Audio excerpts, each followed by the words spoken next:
Hello guys. आज हम units and dimension का लेक्चर नंबर 4 स्टार्ट करेंगे। चलिए स्टार्ट करते हैं। यूनिट्स एंड डायमेंशन का lecture number 4, units and dimensions.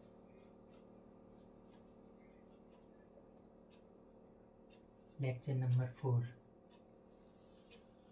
तो लास्ट लेक्चर में हमने देखा था कि कैसे अलग अलग सेट डिफाइन किए गए थे। ऐसे ही एसआई ने फंडामेंटल सेट डिफाइन किया था और दो सप्लीमेंट्री यूनिट्स बताई थी। उसमें दो सप्लीमेंट्री यूनिट्स में प्लेन एंगल और सॉलिड एंगल हमने देखा था। प्लेन एंगल और सॉलिड एंगल में क्या होता है, डायमेंशन लेस होते हैं बट यूनिट होता है उनका, है ना, लेकिन वो डायमेंशन लेस होते हैं, तो वो देखा था। आज हम देखेंगे कि डायमेंशन क्या होता है। तो आज हम देखेंगे, इतनी दिनों से हम डायमेंशन वर्ड यूज़ कर रहे हैं, तो आज हम देखेंगे कि डायमेंशन आखिर होता क्या है। तो the word dimension defines the word dimension dimension the word dimension defines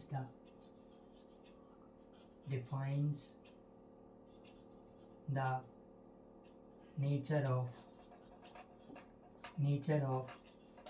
physical quantity।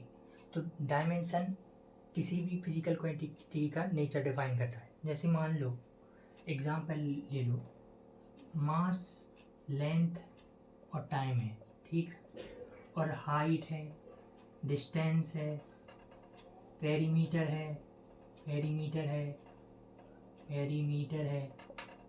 Radius है, सरकमफेरेंस है। इन सब चीज़ों में कोई ना कोई चीज़ कॉमन है। क्या चीज़ कॉमन है वो हम फील कर सकते हैं, लेकिन हम बता नहीं सकते क्या कॉमन है। तो वो जो चीज़ इन हाइट में, डिस्टेंस में, पेरीमीटर, रेडियस, सरकमफेरेंस में कॉमन है ना, उसको हम क्या बोलते हैं, उसी को डायमेंशन बोलते हैं, है ना। लेकिन वो चीज़ MLT में कॉमन नहीं है, क्योंकि M मास का यूनिट है, लेंथ का यूनिट L है ना, T टाइम के लिए है। तो इन तीनों में वो कॉमन चीज़ नहीं है, लेकिन इसमें हाइट में, डिस्टेंस में, पेरीमीटर में, रेडियस में, सरकमफेरेंस में, इसमें वो चीज़ कॉमन है ना। तो उस कॉमन चीज़ को ही डायमेंशन बोलते हैं।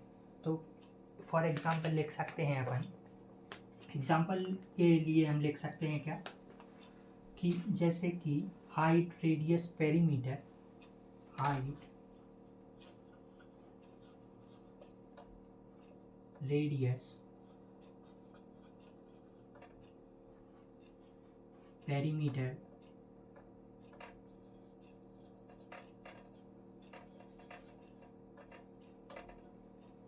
Circumference, diameter,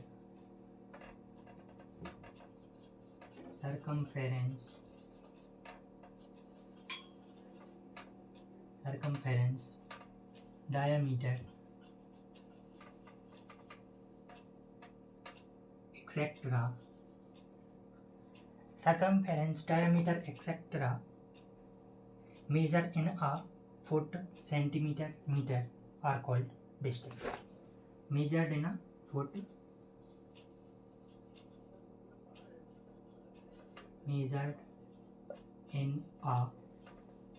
foot, centimeter, meter, etc. are called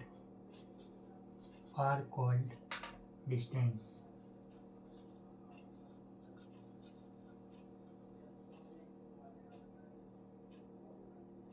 तो इसको बोलते हैं क्या, डिस्टेंस।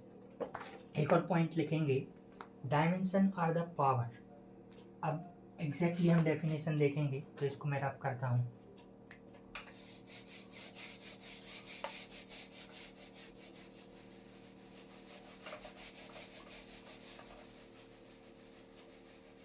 इसको रफ करने के लिए इसके बाद देखेंगे, तो डायमेंशन आर द पावर लिखेंगे,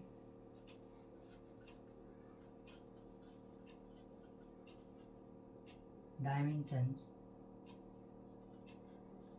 are the power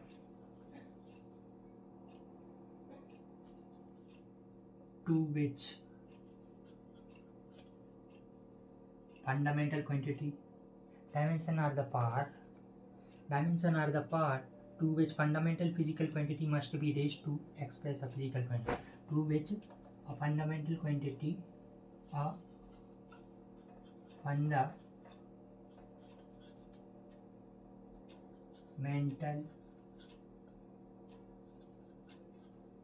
quantity must be raised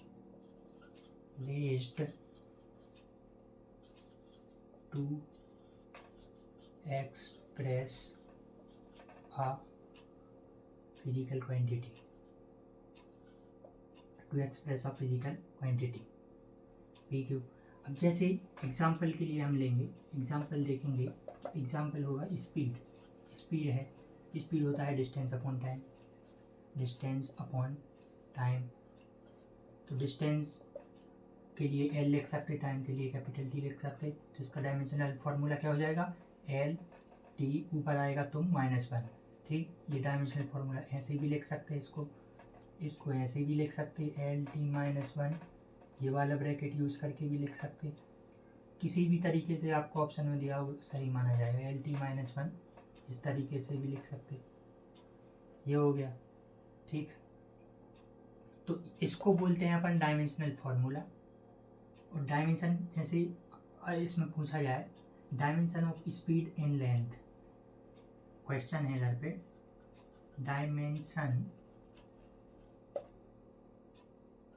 of speed in length, तो क्या होगा, dimension of speed in length क्या होगा, जो dimension are the power to which a fundamental physical quantity must be raised to express a physical quantity, है ना। तो dimension power है, डायमेंशन क्या है, पावर है जो इस पे चढ़ी है, तो लेंथ पे कितनी पावर है, कुछ नहीं तो 1, है ना। तो डायमेंशन क्या होगा, स्पीड में लेंथ का 1 डायमेंशन होगा। ऐसे ही डायमेंशन ऑफ स्पीड इन काय में टाइम क्या होगा, टाइम के ऊपर कितनी पावर है, -1, तो -1 हो जाएगा डायमेंशन। ऐसे ही अगर dimension of mass,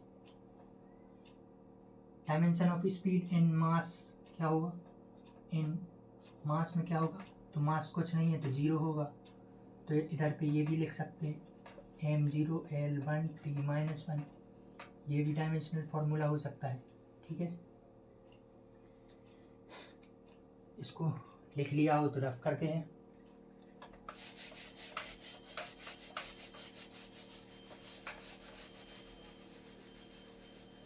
next quantity देखेंगे हम, नेक्स्ट क्वांटिटी जैसे हम देखेंगे फोर्स, है ना, फोर्स देखेंगे,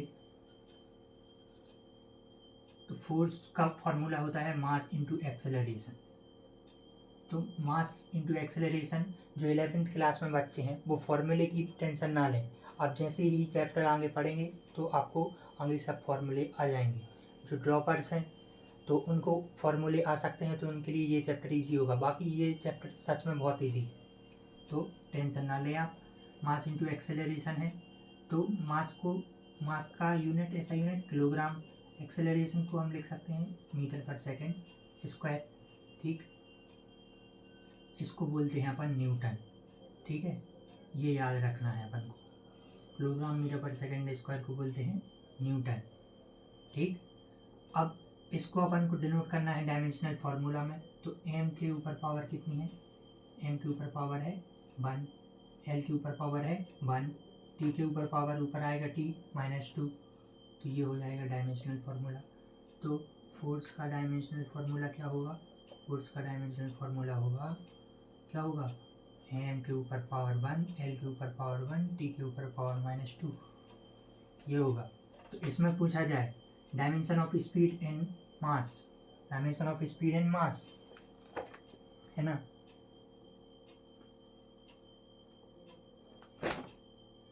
dimension of speed in mass पूछा जाए इसमें, अगर डायमेंशन